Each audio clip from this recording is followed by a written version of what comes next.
ஐயப்பன் படத்தை வீட்டில் வச்சு என்னை பொறுத்த வரைக்கும் அது தப்பு கிடையாதுங்க. என்னை பொறுத்த வரைக்கும் தப்பு. எதை மறைக்க முடியும் உங்களால்? இப்போ பெட்டியில் ஒதுக்கி வச்சுட்டா நீங்கள் பண்ணுற தப்பெல்லாம் அவருக்கு தெரியாதா? அங்கேருந்து பார்த்து தண்டிக்க மாட்டாரா? அது என்னது சீசன் கார்டா? அவரு கார்த்திகை பிறந்தாச்சுன்னா பார்க்கணும், அதுக்கப்புறம் பார்க்கக்கூடாதுன்ற மாதிரி. அது நியாயமான வழிபாடா எனக்கு தெரியலையே. முட்டாள்தனமான நம்பிக்கை என்னை பொறுத்த வரைக்கும். அது யார வேணாலும் வச்சுக்க, அழிக்கிறதுக்கு பிற ஆண்டவன்.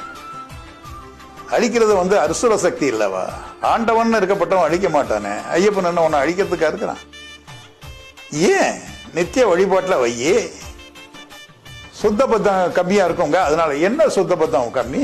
வீட்டில் ஸ்கிரீனை போடு, பூஜை ரூம்ல டோர் இருந்தா டோரை லாக் பண்ண, பூஜை முடிச்ச உடனே